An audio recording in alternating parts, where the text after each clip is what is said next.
Creative Brain Candy by creators for creators. For now we see but through a glass darkly. Sir? He said he's a mirror. Of you, sir? Yes. I do not agree. Although you share the same genetic structure, the events of your life have created a unique individual. If I had lived his life, is it possible that I would have rejected my humanity? The B4 is physically identical to me, although his neural pathways are not as advanced. But even if they were, he would not be me. How can you be sure? I aspire, sir, to be better than I am. B4 does not, nor does Shinzon.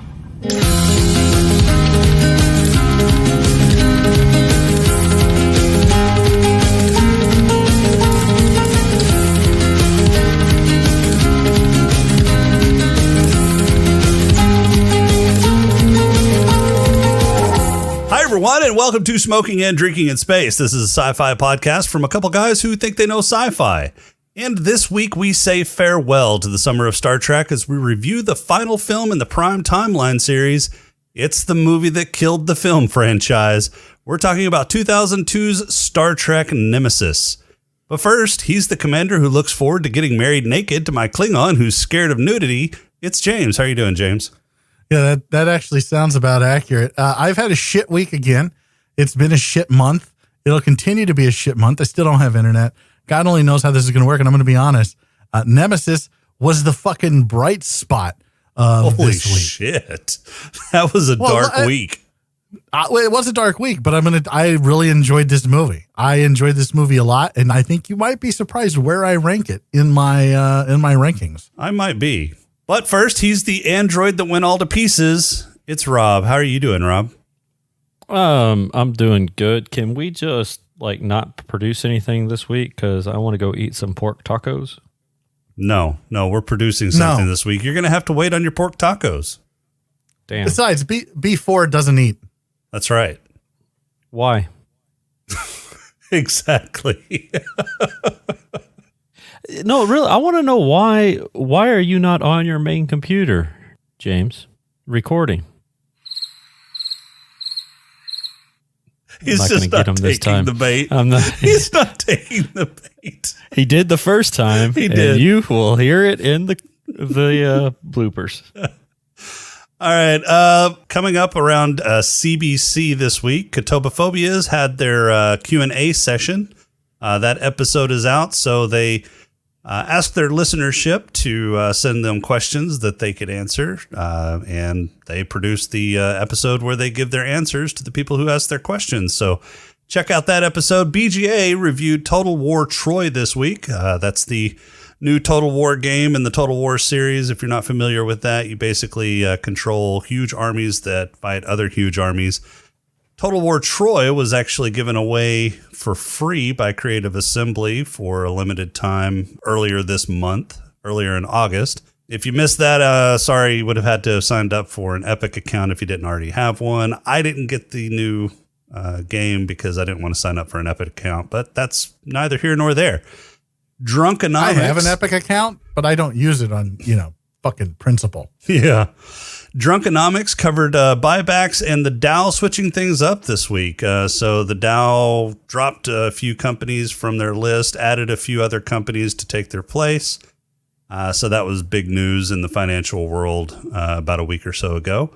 Spoiler They Die is presenting Spoiler They Live, Peyton Leitner's survival story. I guess they don't die this week. So it's spelled Leutner. Leutner. Yeah. And it comes out on Thursday, so remember that. And there's a new Cigars and Coffee out this week. You want to talk about that, James? There's a new Cigars and Coffee out this week. Perfect. All right. No, Tim and I sit down. We talk. It's called something like a big mess or what a big mess. I don't know. It's basically an hour of me bitching about a derecho. And all of the shit that went wrong and kind of where we're at, what we were thinking. And it was great. Had a great time being able to sit down and have a cigar with him. So check it out on our YouTube channel, Just search for Simply Stogies Podcast on YouTube, and there shall be. Cool. Rob, you got some news for us this week?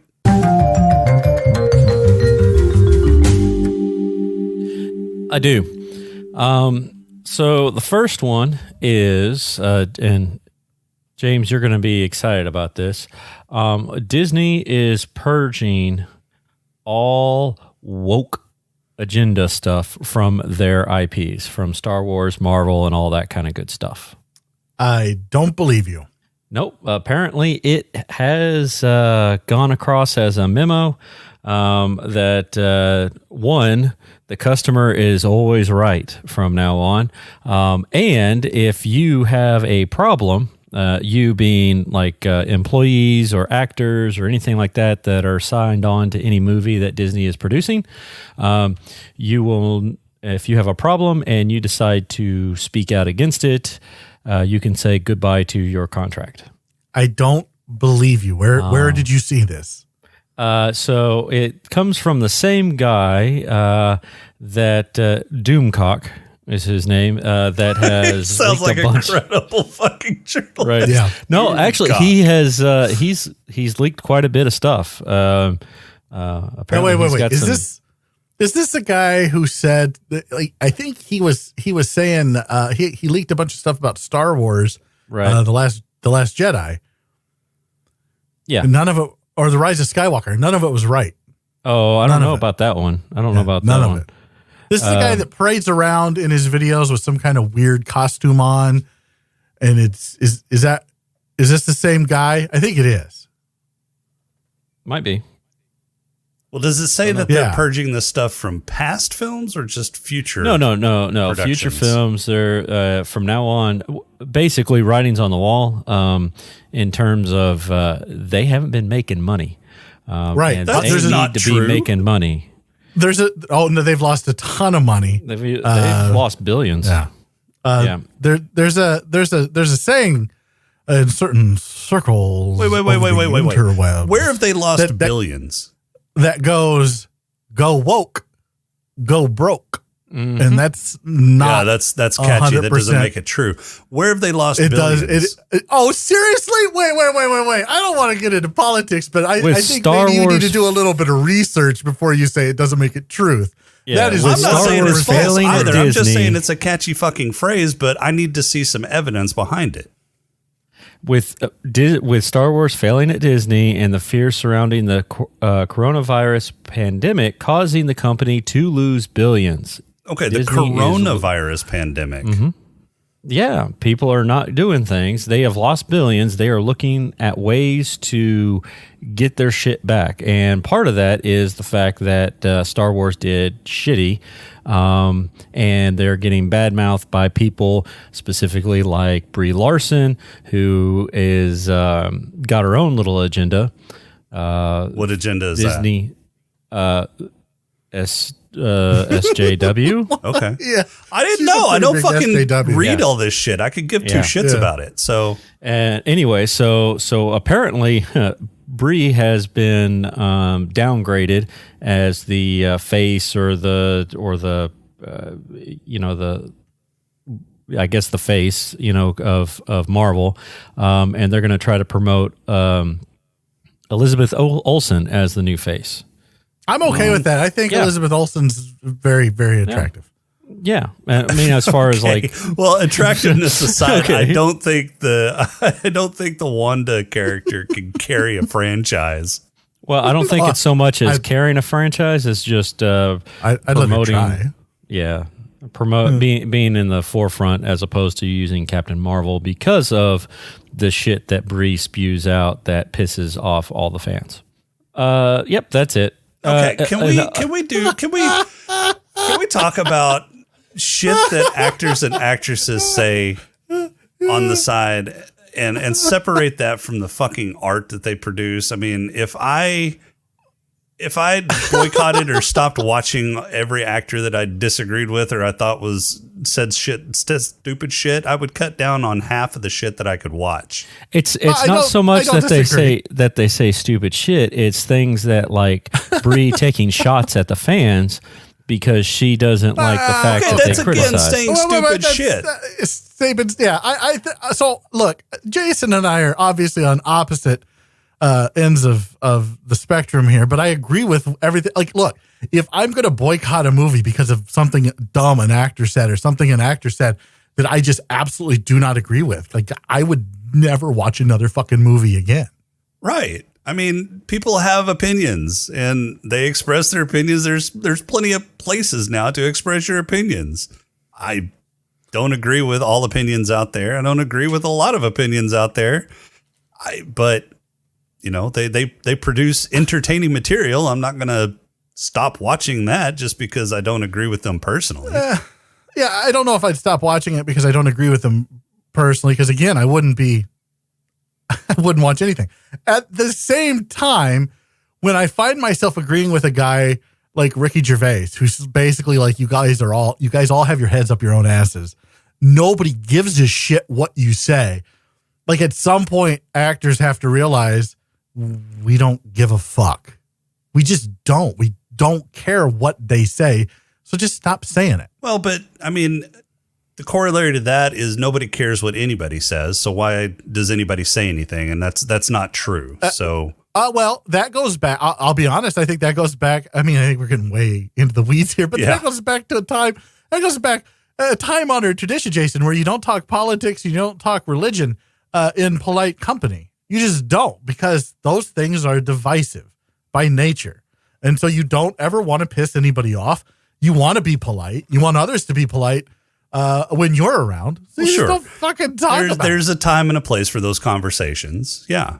Absolutely. Yeah, and Hollywood ain't it. Hollywood ain't it. I see what you're saying. And yes, actors and actresses use their celebrity to push topics. Agendas. Well, I wouldn't necessarily say agendas, because agenda seems like it has a negative connotation, like they're trying to gain something over people. But so they have passions, they have topics that they want to push to the forefront in the conversation.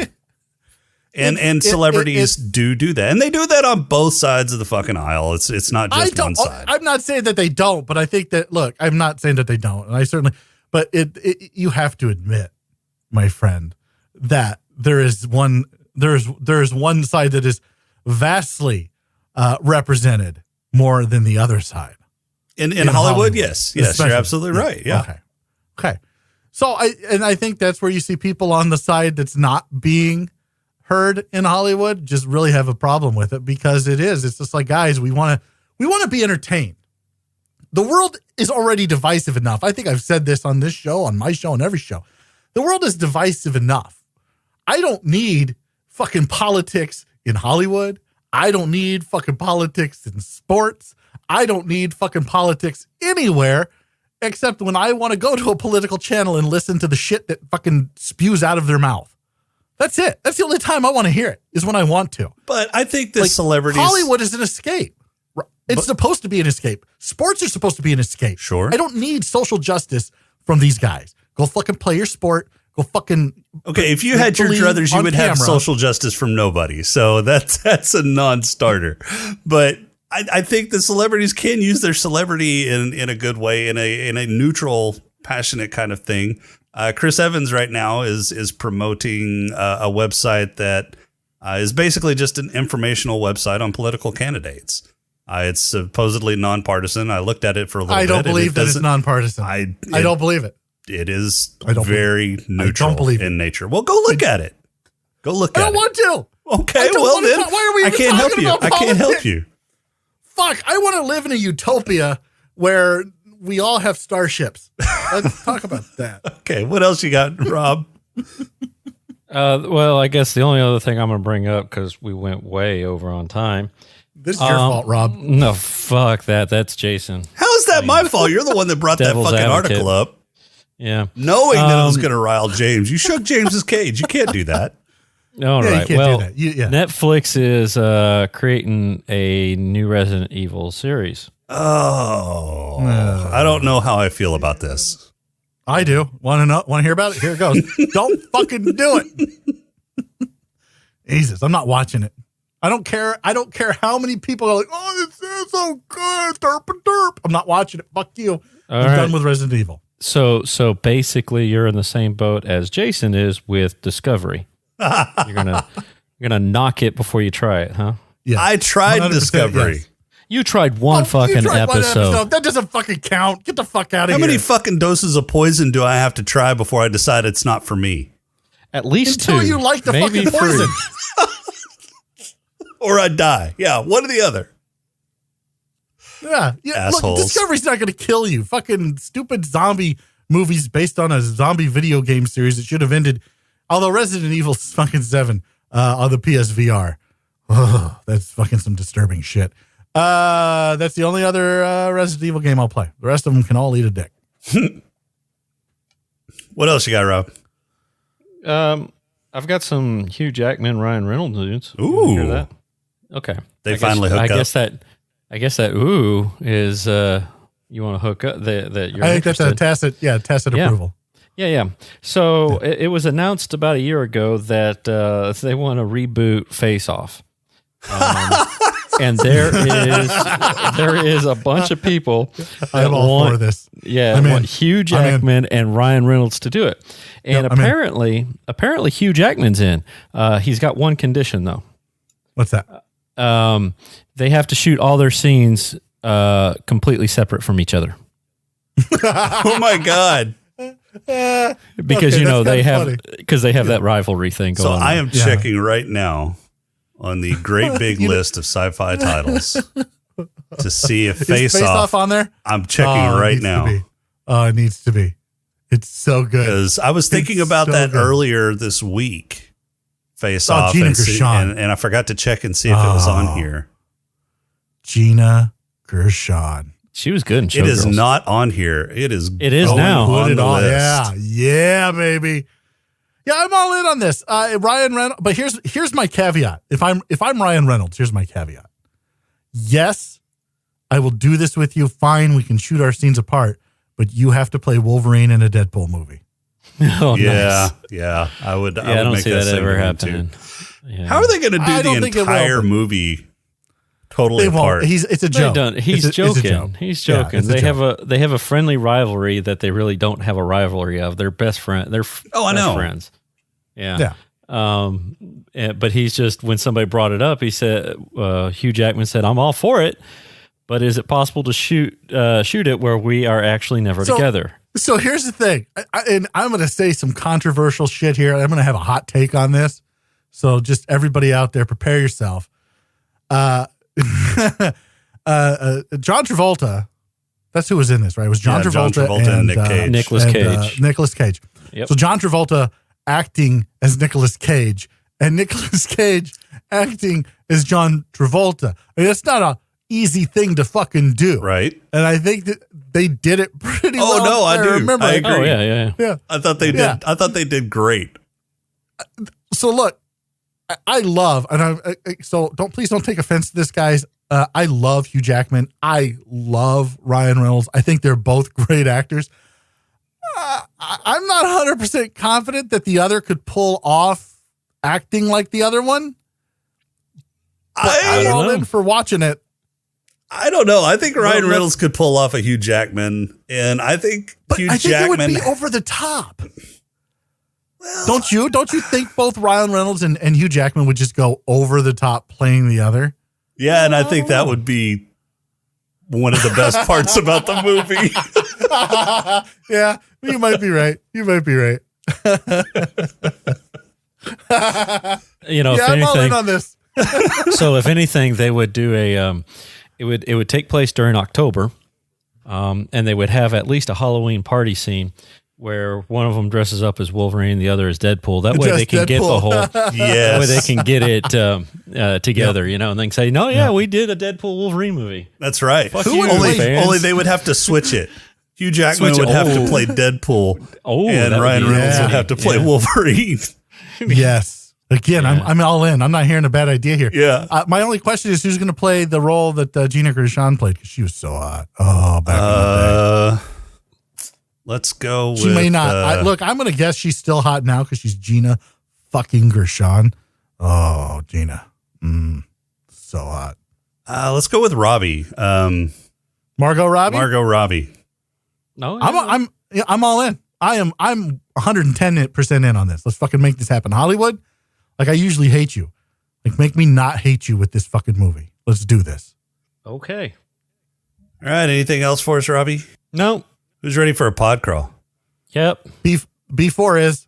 Let's do it. We can call it, I don't know, say a pod crawl? The pod crawl! Pod crawl! Pod crawl! Pod crawl! Excellent! Insert it deep! Pod crawl! Kind of like a space suppository full of information. The Romulans are having a sit down to discuss this new upstart Reman named Shinzen.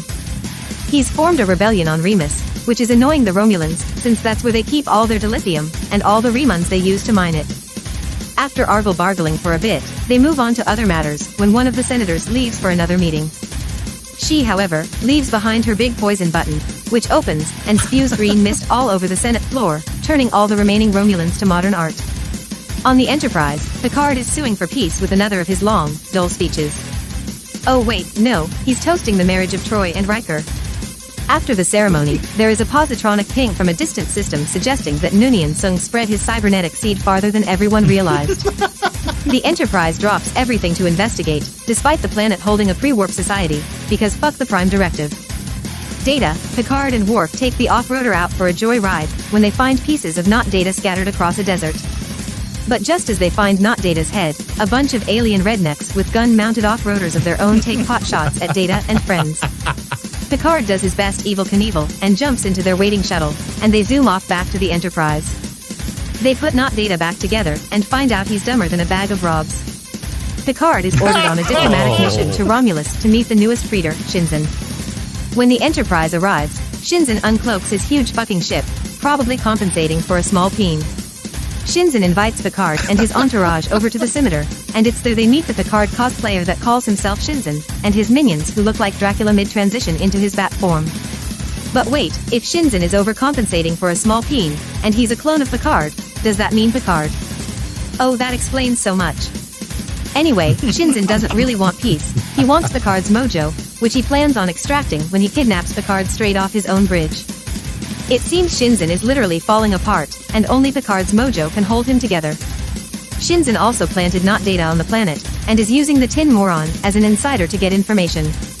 But Geordi and Data are pretty smart, and already figured it out. So when Shinzen beamed Not Data back to the scimitar, they actually beamed Data over, dressed as Not Data.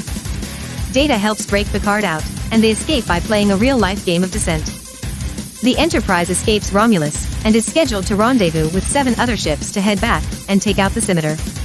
It seems Shinzen has made a weapon using radiation that has, once again, been banned from use. He plans on using that weapon to wipe out Earth, because reasons. However, when the Enterprise hits an area of space where their communications don't work, Shinzen attacks. The scimitar can fire while cloaked, and their cloak is perfect. But instead of destroying the Enterprise, Shinzen still craves that bald mojo, so he fires to disable the ship instead. That buys the Enterprise time to get reinforcements in the form of other Romulans who don't like Shinzen much.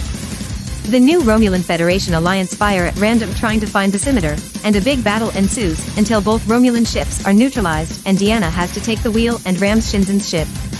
Picard then beams over to stop the Doom Ray from firing, and we get some hot Picard on not Picard action. Data, realizing nothing gets done unless he does it, heads over to the scimitar, beams Picard back over to the Enterprise, and then blows himself and the scimitar up. The Enterprise heads back to Earth for repairs. Riker accepts command of the Titan after realizing Picard is never going to retire or die, and roll Not Data singing Blue Skies, giving Picard hope that Data is somewhere in their credits. All right, so That's pretty good. it's been a while since I've watched Nemesis. And I like it a little bit better than I remember, but it still doesn't make a whole fucking lot of sense, especially Shinzen's motivation for trying to take out Picard and the Earth. So I think this movie suffers from a couple of things, for sure, including reasons, motivate, like just reasons for a whole lot. Like, why are we dropping everything to violate the Prime Directive? Right. To fucking go get a Rob lookalike. Why Or why they do I want didn't to know it was destroy the a- Earth? They didn't know it was a Data lookalike. They They had a an pretty good idea. Yeah. So especially when it could have been Lore. Like, does anybody know where the fuck Lore is at this point? Yeah, Bill? They no. had I don't think so. deactivated them, didn't they? Well, they deactivated No, him, but they like launched him out of the airlock. Yeah. So it's somebody could have got him and Or no, wait. No, No, no. Data had him in his quarters. So Data still has lore, right? does he? Because if Data still has Lore, I can't imagine, given the events of Picard and the end of Nemesis, that they wouldn't have turned Lore on and been like, hey, help us get Data back. Or if they can put Data's memory engrams in B4, why not put his memory engrams in Lore and overwrite Lore? And now you have Data. Yeah, I don't know. Yeah. Anyway, so this movie does suffer from a couple of things, but you're right. This movie's pretty good. Anybody want to guess, like just at the beginning before we really start talking about this, where I have this on my list of movies? Anybody? Do you want to know where you had it originally? Yes. Where did I have it originally? All right. Originally, that was number 7 for you. Okay. Well, it has moved up the list. All right. Really? I would Wow. think 4. All right. I'm going to 4? give it a 4. All right. Jason, where do you think I've got this? I'm going to say 5. Okay. All right. So you'll find out when we all find out where we ranked everything. For those of you playing at home, if you get this right, give yourself a pat on the back. You know me better than these two. All right. So Data. So in the episode Descent Part 2, when Data realized Lore's malign nature, this is according to Memory Alpha, the holder of all Star Trek knowledge, Data fired upon and deactivated Lore, whose last words were, "I love you, brother."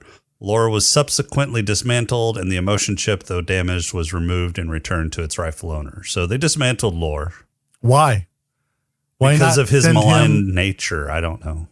Yeah, sure, but why not send him to the Daystrom Institute and let fucking Maddox have a crack at him? Because Like, none of it Brett makes sense. Spiner didn't want to have to do it again. Right. He's done with Yeah. Data. Well, okay, but here's the thing. You can't tell me they didn't have an inkling of coming back for another movie when this one was done, because they left it wide open for Yeah, them they to did. figure out a way to get Data back. Yeah, they actually intentionally did that. In fact, Patrick Stewart commented on that well after this movie was over. He stated that room for a sequel was left as B4 began singing Blue Skies. Yeah. So I would have, I'll be honest, I would have liked to have seen a sequel. And I'll tell you why. Out of all of the generation movies, all the next gen movies, there was only one that I hated.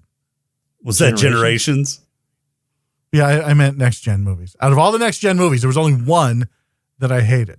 Generations. Generation. No. Insurrection. Okay. Because you've never had real good things to say about Generations. Yeah, let me see where that's on my list. That's actually, and it should tell you how I feel about all the other movies on this list. That's Generations is somewhere in the middle. Yeah, so I didn't understand what Shinjon's problem was with Earth and Picard and humans when they had nothing to do with him. They didn't even know he Right, why- existed. Why didn't he just take out Romulus? That would Right. have made more sense. Right. Yeah. Okay, but other than that, I mean, that's a pretty big glaring thing. But Because other than he that, wanted to, I don't know, he wanted to rule. this movie felt like a movie. It didn't feel like an episode. Yes, you're right there. It didn't feel like a two-part TNG episode. It felt like a motion picture. And it being an even-numbered Star Trek movie kind of fits in the pattern. It seems that the odd-numbered Star Trek movies kind of suck, while the even-numbered Star Trek movies are pretty good. Now, this one there's an lost exception money. to that rule. Like what? We'll get to it. Okay. Now, this one actually lost money. It had a $60 million budget, which was pretty big for a Star Trek movie. It only made $67.3 million in the box office. So once you put on marketing costs and other post-production costs after, actually making the movie, it lost money. And that's why they kind of killed any further movie. They had plans for one more TNG movie to kind of wrap everything up. Never happened because of this movie. Well, that's sad. Because this movie, I think, is pretty good. It's okay. It's number one for them now. It's not number one. It's not number one. No, it's not number one. You know who didn't like some aspects of this movie? Riker. Will Riker, who had a 2-bit cameo in it. Well, no, it was some of the other cast. So like Marina Sirtis didn't like how this movie was done. Why is that? She thought that, so the director. She was mad that they didn't have a Beta Z. I was mad they didn't have a fucking Beta Z wedding in the movie. The director, which was Stuart Baird, wasn't familiar with Star Trek. In fact, he didn't really know. I mean, he knew of Star Trek and kind of the general premise of Star Trek, but he had never really watched Star Trek when he was brought on to direct this movie. And this is only the third movie that he was a director on. He had done some second crew directing on some movies, but other than that, U.S. Marshals and Executive Decision was the two movies that he did before this. Executive Decision. I don't think I've ever seen that movie. Isn't that the one where Steven Seagal's in it and he dies in the night for like first 10 minutes? I think so. Yeah. He dies on the space plane. Yeah. Yeah. It's not a space plane. Because it's not spy plane. It's a 1996 Kurt Russell, isn't it? American Kurt action Russell, thriller film with Kurt Russell, Steven Seagal, Halle Berry, Oliver Steven Platt, Seagal David for 10 Suchet, minutes. and John Leguizamo. Yeah, that's an all right movie. And I liked U.S. Marshals enough. U.S. Marshals was good. I liked it. Yeah, I thought look, Wesley Snipes and Robert Downey Jr. and the old dude. Oh, shit. His name escapes me. You'll get it. The guy that played Two-Face? Yeah. Fuck. What the hell? Tommy Lee Jones. Tommy Lee Jones. I thought he was good. Look, I don't have a problem with bringing on a director that's not 100% familiar with the franchise, as long as they do their due diligence. And what by that I mean, you need to watch some of the more popular episodes from the series. You need to watch all of the movies. You need to get a feel for the characters. You need to get a feel for the cast and what they're capable of and how they've grown as actors, and watch maybe some of their other things that they've done. I think that's okay. And maybe that just kind of rubbed them the wrong way if he didn't do his due diligence as a director. Yeah. No. That said, I think this movie turned out pretty good. I don't know what they're all bitching about. I thought they all looked pretty good. Geordi didn't have a whole lot to say, but to be honest, in the last movie, he just really saw a sunrise. So I stopped giving a fuck about Geordi a while ago. Worf didn't have a pimple in this movie. I thought that was an upgrade. He had a reason to be there. And he got Deanna to touch his hand one last time. Yeah, did they give a reason why he was back on the Enterprise other than he attended the wedding? That was it. No, that was it. He's there to attend the wedding. He was wedding. there to attend the wedding. And well, that's more plausible than the last movie. But he was on Earth with the wedding. And so when they were on Earth. They weren't on Earth. They were on the ship. They were on the ship. Yeah. They weren't on Earth. They were on a ship. Yeah, no, they were on the ship. in Alaska. Says who? Were they? Yes. Says who? That would make sense because that's where Riker grew up. So they have a wedding on Earth. Well, then they were all headed to the wedding on Beta Z. That's right. You're right. You were 100% right. I stand corrected, and I admit my failure as a Star Trek geek. No, you're right. They were in Alaska because that's where Riker was from, and then they boarded the Enterprise to go to Beta Z to do the Beta Z wedding, which everyone. So he was just catching a ride to Beta Z and got caught along. Correct. Okay. Yes. Okay. Yes. Well, that is plausible. He didn't want to do the naked thing. Picard, however, I mean, I know that the pod crawl kept saying he had a peen issue. he was all about like just showing it off. So he's comfortable in his own skin. Where Worf, that's why he develops those guns, is to bring the vision up instead of down. Maybe, but you know what? Worf, who you would imagine, like, once you go Klingon, you don't. It doesn't work. It doesn't, but you would imagine he's probably, hung like a Klingon. Like, why is he not, like, he's a prude. Well, how is a Klingon hung? I'm not familiar with Klingon porn. Rob, why don't you grab some examples of that? Now, so according to Wikipedia, holder of all knowledge, the cast response to this movie were LeVar Burton and Marina Sirtis spoke really unflatteringly of Baird, criticizing him for not watching any of the episodes of The Next Gen. There you go. Didn't do his due diligence. Bluntly called him an idiot. Frakes praised both the character of Shinzon and the actor Tom Hardy, but said that if he and himself had directed, he would have made the film less villain-centric and given more screen time to the regular Next Gen cast. And then Stewart also said that Nemesis was a pretty weak finale for the Next Gen. I don't know if it's a weak finale. I don't know that it's a bad movie. But again, Marina, all due respect, you're hot, but shut up. Look, he should have watched. I mean, I'm paraphrasing Picard here when he told Data to shut up in the movie. I'm not really telling you to shut up, Marina. You're hot. You can talk whenever you want. That's not what I heard. You can tell me. You could tell me to shut up. It's fine. What I'm saying is the final product, while it may not be the best send off, I don't really have a problem with it. And yeah, it's a little villain centric, but Tom Hardy did such a good job. Yeah, he really playing what is essentially an evil Picard, evil young Picard. Yeah, you just kind of get lost in it, and then you have this dichotomy of. I mean, it's this. What's the word I'm looking for? It's a metaphor for age. It's the old looking back at the young and the young looking forward at the old, and this mirror reflection, and things aren't always as you remember them, but they're still familiar. And it's just that final scene. I know I'm jumping ahead here, but that final scene when Tom Hardy just impales himself further on this whatever thing that old man Picard at his old man's was able to pull off the fucking wall. No, it's just the random spikes that apparently Remans put on their ship. I mean, everything's spiky. Yeah, it's just an OSHA accident waiting to happen. Remans don't have OSHA. As he's pulling himself onto this OSHA accident waiting to happen further, and he reaches up and to choke Picard with his dying act. And then he realizes that he's, looking into what he could have been, and he says what he says.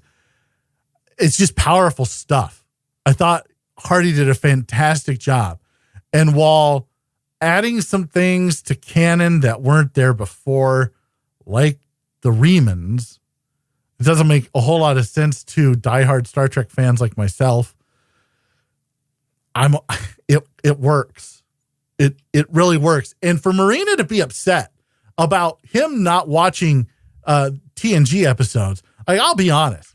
The scene where she's getting, and again, trigger warning, folks, mentally raped by the Reman, which is essentially what was happening. Mm-hmm. That had happened before. Thought was pretty. It had happened before in a TNG episode, right?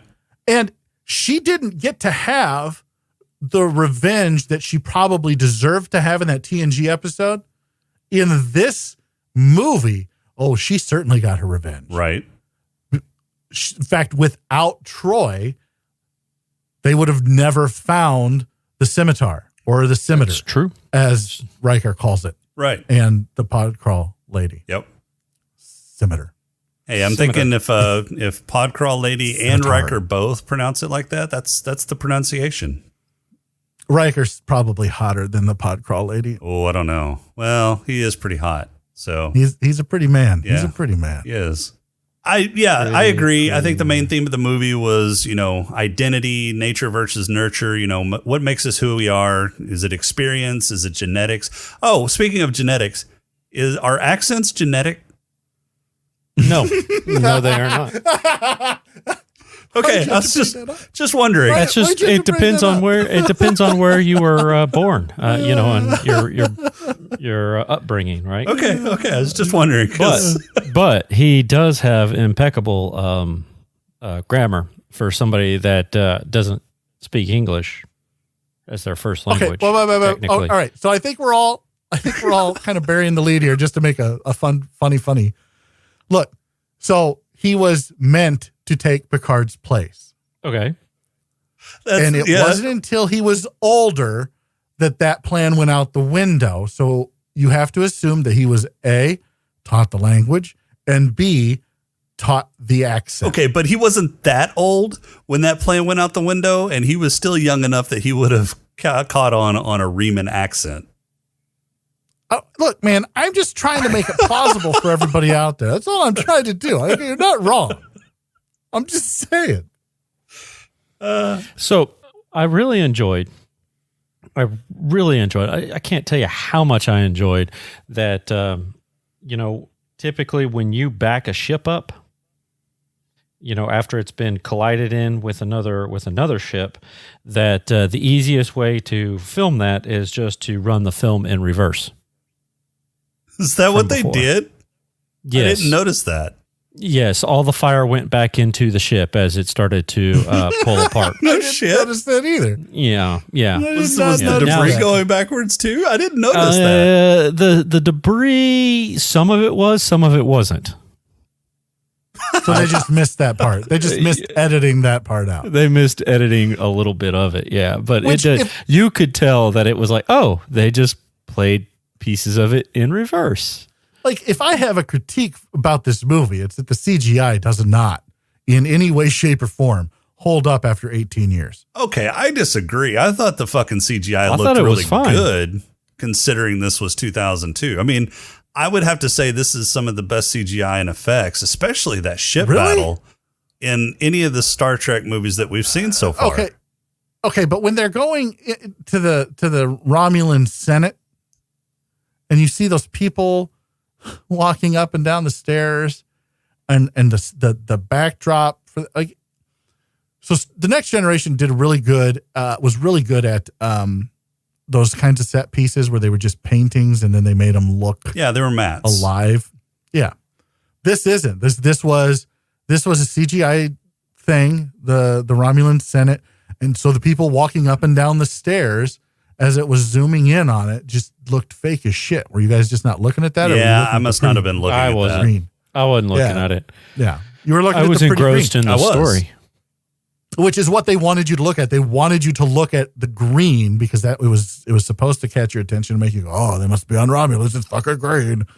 And then I was looking at the people because I already knew it was Romulus. So why did it look like shit? Why did it take, let's see, what is this? Movie number 4. Why did it take 4 movies for him to finally get around to what I would consider TNG's big bad? I mean, TNG's big bad's Q. Well, okay. What? I don't know about that. I think there was a lot of Romulan centric episodes. Yeah, I think the Romulans were the Klingons of the Next Generation. Right. That I would agree with. I would 100% agree with that. But the bookend, literally for the TV series, was Q. He was the antagonist in the first episode. He was the antagonist in the last episode. And you could argue he may not be the antagonist, but for me, he's always the big bad. He's the one that should have been the final movie it should have been the first movie. Instead of the Nexus, Q brings Kirk back. And then he should have ended the movie franchise as well. But yeah, you're right. I think the Klingons are the Klingon, or the Romulans are the Klingons of the Next Gen for sure. Yeah, I'm not sure why it took 4. I mean, they could have gotten away with doing them for Insurrection. I mean, obviously it'd be a different movie, but they should have brought them in. Yeah, they should have probably brought them in earlier. I mean, I can see them bringing in the Borg for First Contact. That makes sense. That one made sense. Yeah, that one made sense. They should have brought them in for the next one. Yeah, Insurrection should never have been made. That should I have agree, been 100%. probably Nemesis. Yep. And then another couple of movies that involved the Romulans or something thereafter. The Romulans, Q, the Dominion, Yeah. the Delta Quad. Well, the there's so Dominion many had different pretty much ways you been could go kicked with in the Dominion- nuts by this point. Yeah, and Dominion was mostly a DS9 thing. Yeah, but you know what? If you're going to, like, here's the thing. DS9 fans and Voyager fans are always pissed off that they didn't get a shot at the movie. Well, if their shows had been I don't better, think- they would have gotten movies. I 100% agree. I think Voyager was the weakest of all of them, except maybe Enterprise. And I liked Enterprise. It's not a thought shot at Enterprise was Enterprise. I good. just think it was, Yeah. I just think it's the weakest of all of them. Yeah. Voyager next, and then DS9. DS9's good, but I think No, it's it not. dragged on. If they would have ended DS9 in 5 seasons and ended it with the Dominion War, that would have been great. Like, done. But when you lose Jadzia Dax, Jadzia Dax so hot, and you replace her with Ezri Dax, and then you've got a melancholy Klingon. It's just not, like, never mind. Like, I'm done. Well, they wanted to make sure that that Worf was still relevant and in people's minds, so that they would remember him when they brought him back for the movies. No, that's not it. They brought Worf in to bring in more viewers because they were hemorrhaging viewers.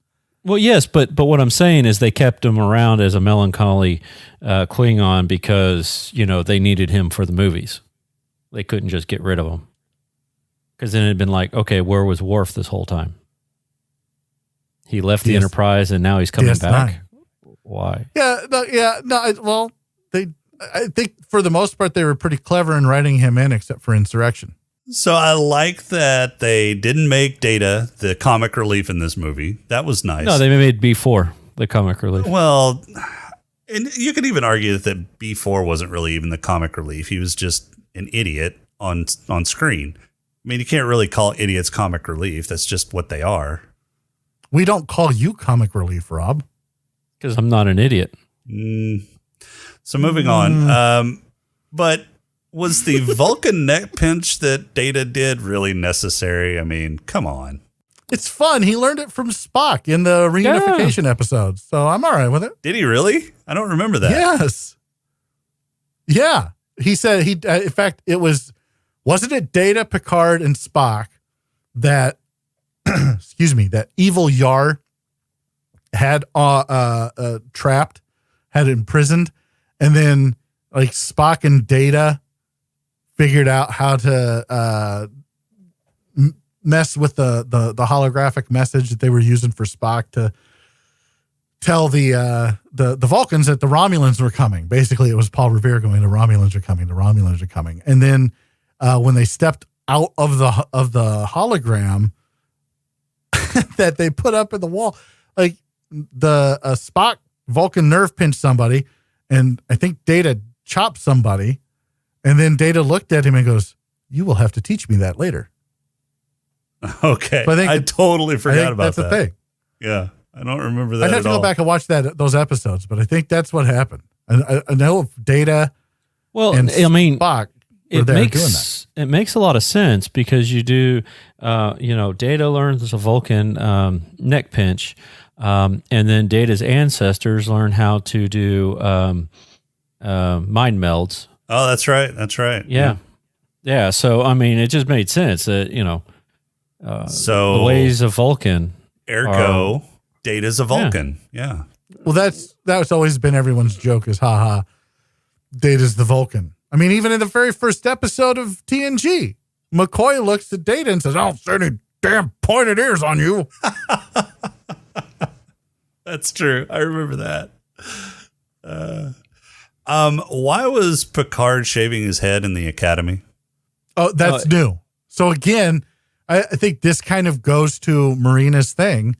The director didn't do his due diligence, and so we get canon that is getting rewritten. In the Academy, he had a full, luscious head of hair. Right. Yeah, it wasn't until he got just out of the Academy that he. I mean, when he was on the Stargazer, he used to had fucking head on top or hair on top of his head. Yep. It was thin. But And it was wasn't there. white, but it was there. Yep. Yeah, I think that's an issue, but that's only an issue. Like, here's the thing. When you're making a movie in a franchise like Star Trek, you have to keep two things in mind. One, you have to keep the fan base in mind, and two, you have to keep the non-fan base in mind. Because you want it to appeal to a wide range of audience, right? So these are things. These are only things that fans know. Well, that's the problem.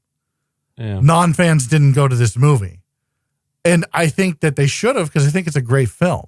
But those are things that only Star Trek geeks like myself, and Jason, and maybe you before will pick up on. Is that no? He had fucking hair. He did. What are you doing? You're playing with the fucking canon. This is stupid. Same thing with Generations. Was it Generations? Where Renee dies. Right. In the fire. It wasn't the same actor, it wasn't the same stuff, and you just kind of have to go, okay, well, I guess it's a movie.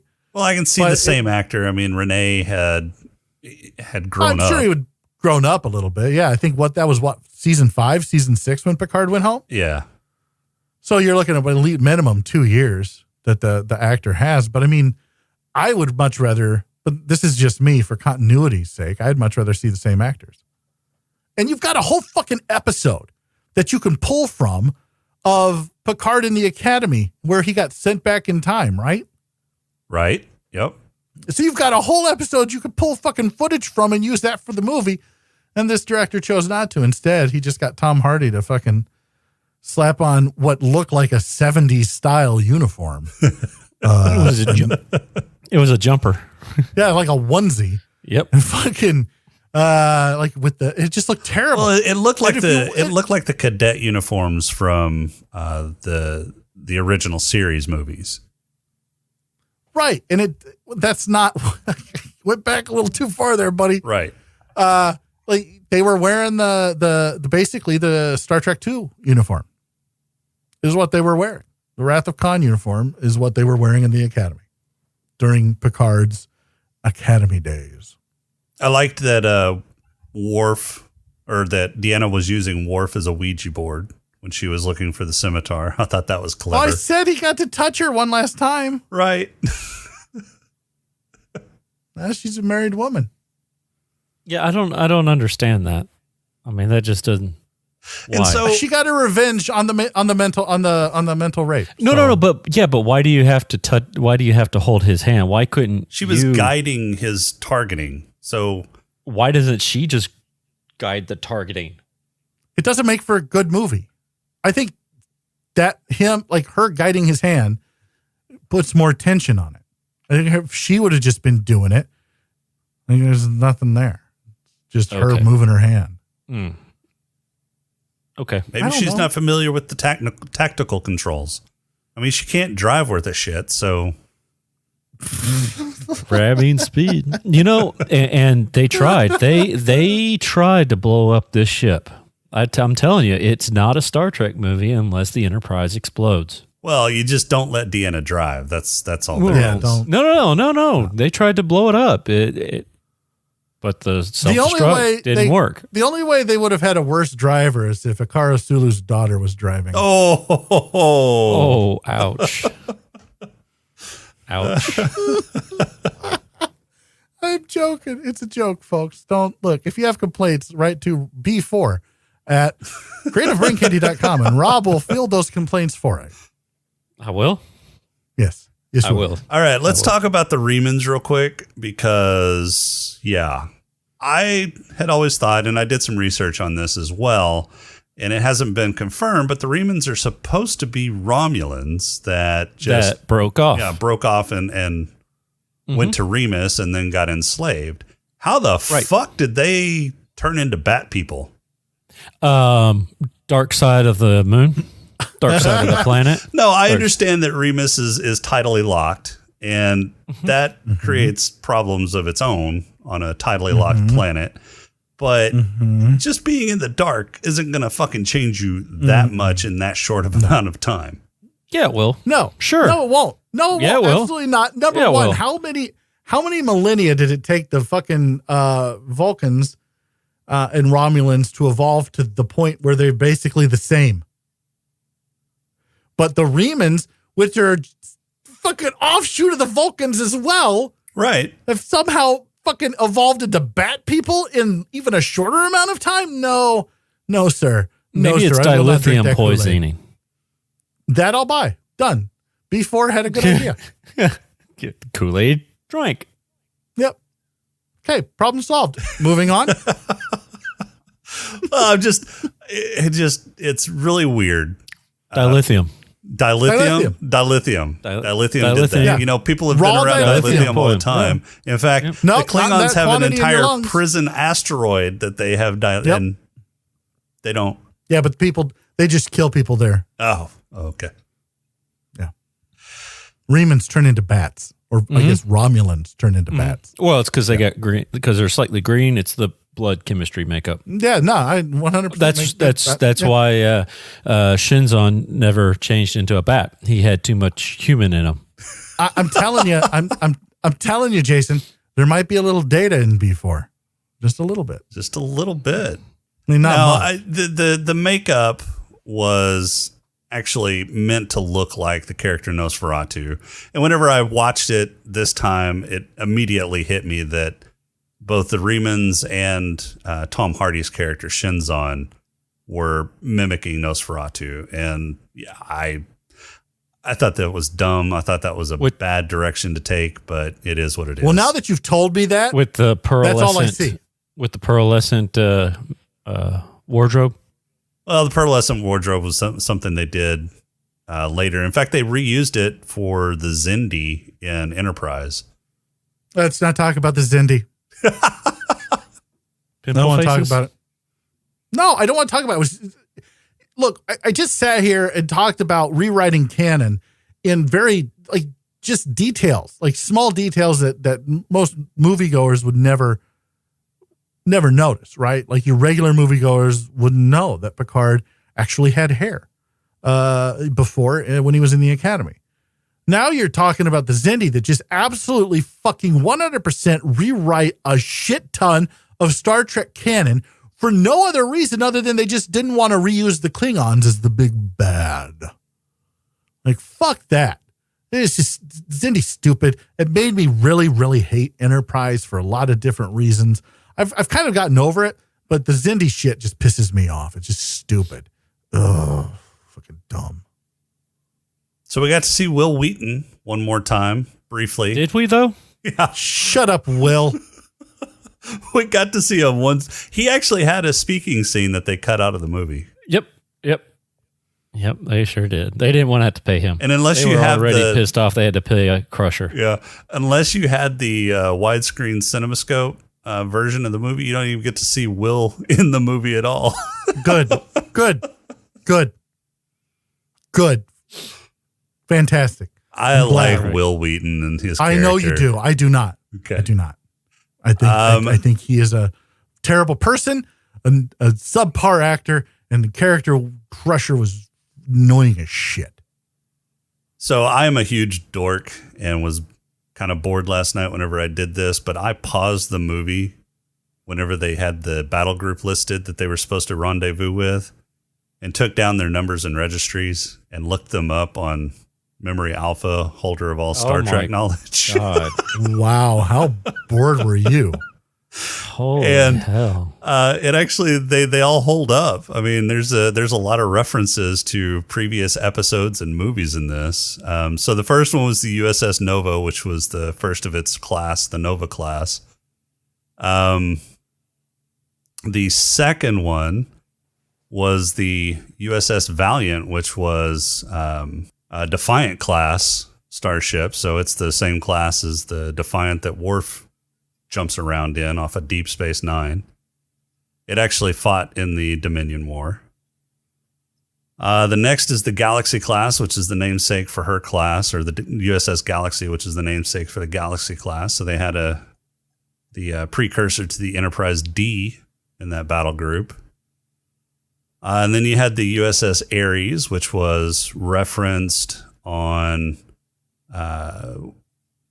what episode was that? Oh, that was referenced on the episode where they offered Riker command of the Ares. which is a deep space Renaissance class vessel. You've got the USS Intrepid, which... Oh, you're still droning on about this? I just now realized He is. that 25 minutes ago, B4 put boobs in our super secret chat. Is that right? Klingon boobs. Yeah. Oh He my asked God, for some that is Klingon such a porn. shitty fucking... Yeah. He has Klingon porn. There was others. I just figured that was the most tamed. I didn't. I mean, I didn't want to interrupt you, but you were interrupting my alone time with Klingon boobs. Yeah, and they also had the USS Archer, which was named after Captain Archer from... Which from I'm okay Enterprise. with that. I don't want to dismiss all of Enterprise. Let's just let's redo the series. But that's all right. That ship is an Excelsior class starship. They're still running That's kinda Excelsiors at this point. Well, yeah. I mean, how expensive is it in a society with no money to build a starship? I'm guessing it's pretty fucking expensive. Well, I don't know. Wait, They built the can't Enterprise A and then retired it after 6 years. Can't you just like use industrial replicators That's true. and just replicate your materials?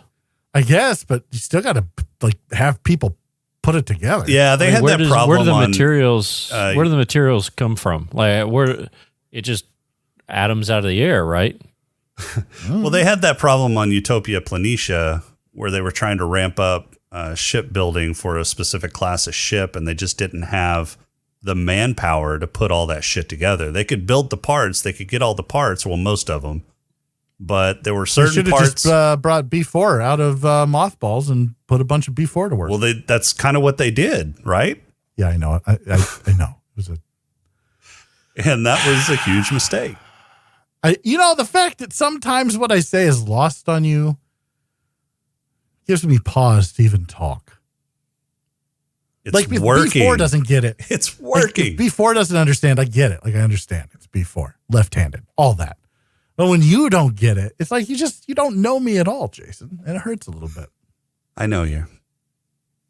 Can we rate these movies yet? God damn it! All right, let's rate them.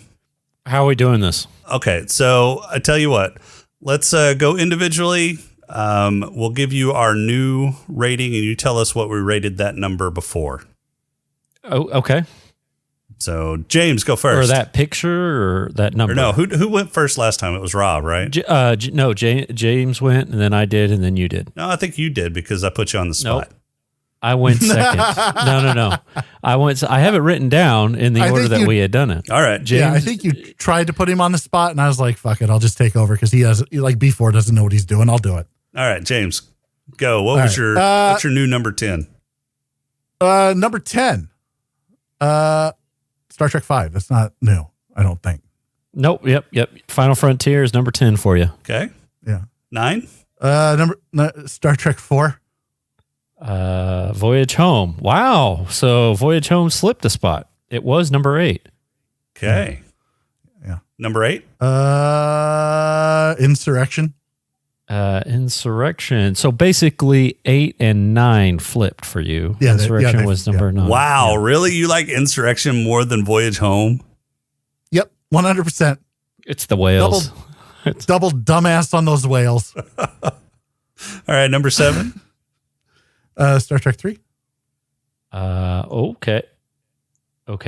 Star Trek 3 was your number 4 originally. What was his previous number 7? Oh, previous number 7 was Nemesis. Okay.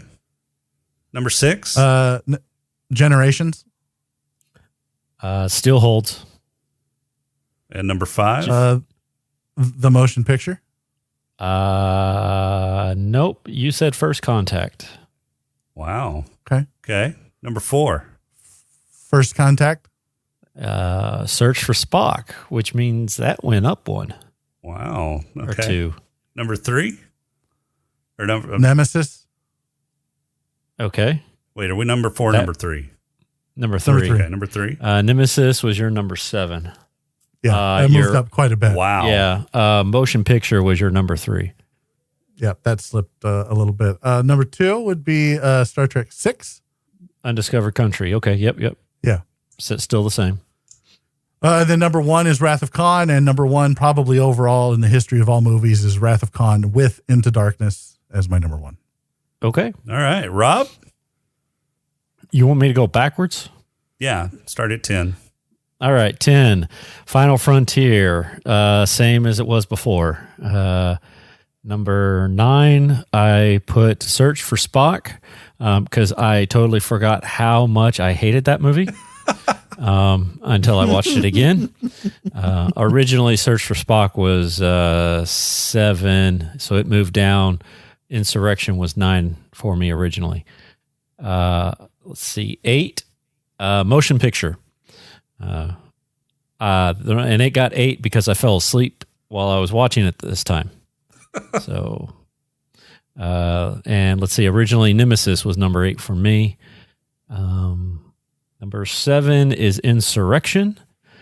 So that moved up. It was number 9. Now it's number 7. The original number 7 was Search for Spock. So they did a little bit of a flip there. Number 6 is Nemesis. It moved up 2 spots. Originally, the motion picture was number 6 for me. Number 5 is Generations. That stayed the same. It's a good middle ground. Number 4, Undiscovered Country. It slipped a spot. Originally, number 4 was Voyage Home for me. My number 3 is Voyage Home because I just thought it was a little bit better than Undiscovered Country in terms of it felt fun and less Debbie Downer. Rob likes the upbeat movies. Well, really it was okay. So with that one, the reason why that one got a little bit higher was because we just came off of Search for Spock, which just it was a beat down for me. Well, we came off of like Khan and Search of Spock, which were both really dark, intense movies.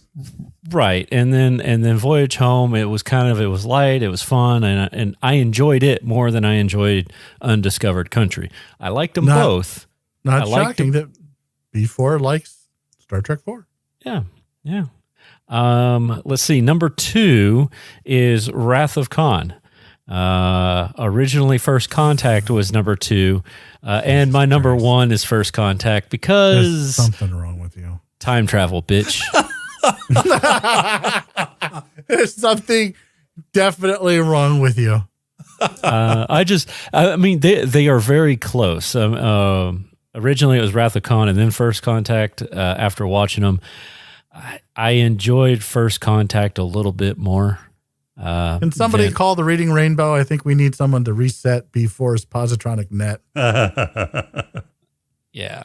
All right, Jason, sorry. All right, so my number 10 on the new ordering is Insurrection. I'm pretty sure that's the same as it was on the last. Still the same. Yeah. Still the same. Number 9 is Final Frontier. Let's see. Yep, still the same. Number 8 is Search for Spock. Still the same. Number 7 is Motion Picture. Oh, wow. Okay, so originally Generations was your number 7. Motion Picture, you had at 4. Yeah. I was going to say, I thought that was up there quite a ways. Was for him. up Yeah, there it was. And then I rewatched it. And then he fell asleep. Yeah. Number 6 is Nemesis. Let's see. Still the same. Number 5 is Generations. Let's see. First Contact was number 5 for you, and Generations was number 7 originally. Yeah. Number 4 is First Contact. Okay. So Motion Picture. Yeah. Number 3, Voyage Home. Still the same. Number 2, Undiscovered Country. And the same. Number 1, Wrath of Khan. All right. So you had a little bit of in the middle there, you had a little bit of a shakeup. Yeah. How can you be so smart and so dumb at the same time? I don't know. I mean, mine moved less than either one of yours, so maybe I was right all along. No, I don't think that's it. I'm going to take it as that was the case. So I'm going to go back to Klingon boobs. Let me know when we're done. I do have one question for you. So Geordi said that the scimitar had perfect cloak, unbreakable. Unbreakable. What would Pirate Scotty have done in that situation? You just got to throw some fucking tachyon radiation or some shit, Harg. Just throw it out there, matey, and let's just see what fucking happens. And he does it so loudly. Yeah, he's pretty loud. That son of a bitch. He's got no internal monologue. Say whatever comes to my mind, and no volume control either. It's like my kids. Rob, you got a haiku for us this week?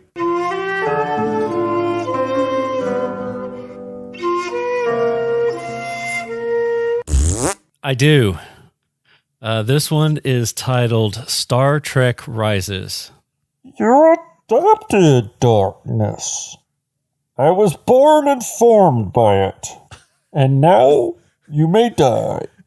That's the worst bane ever. I know, isn't it?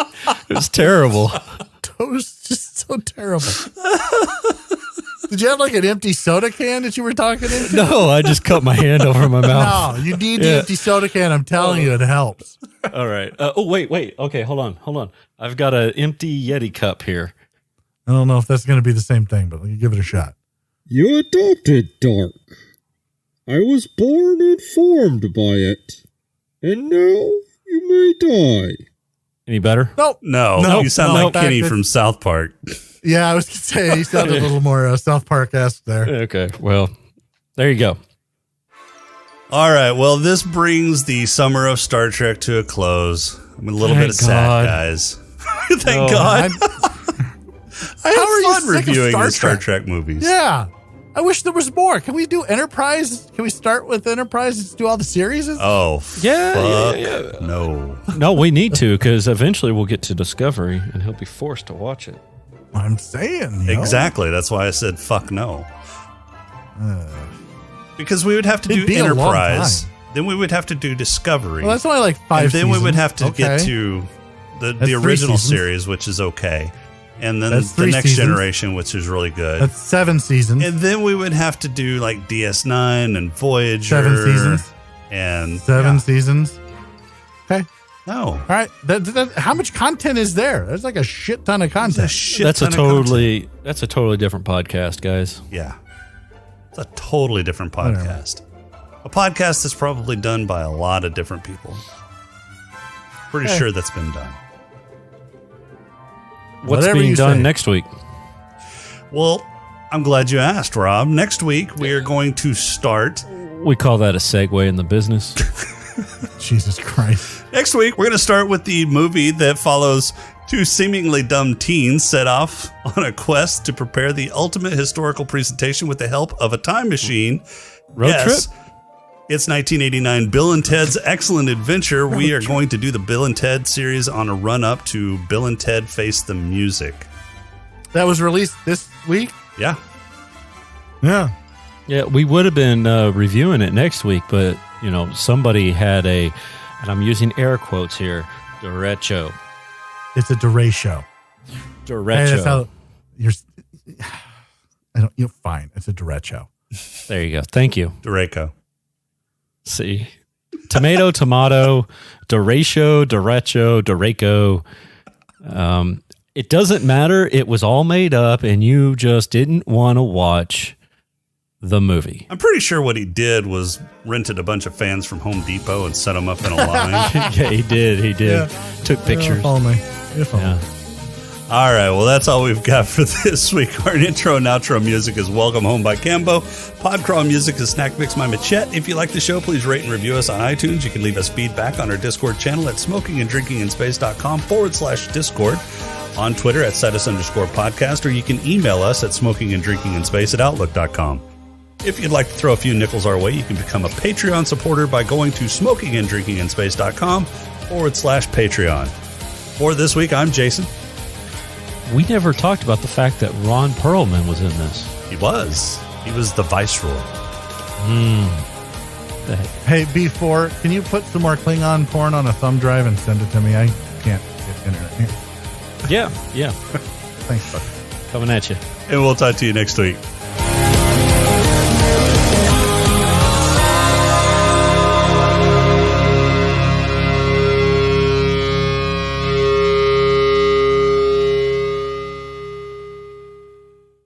Why aren't you recording on your regular computer?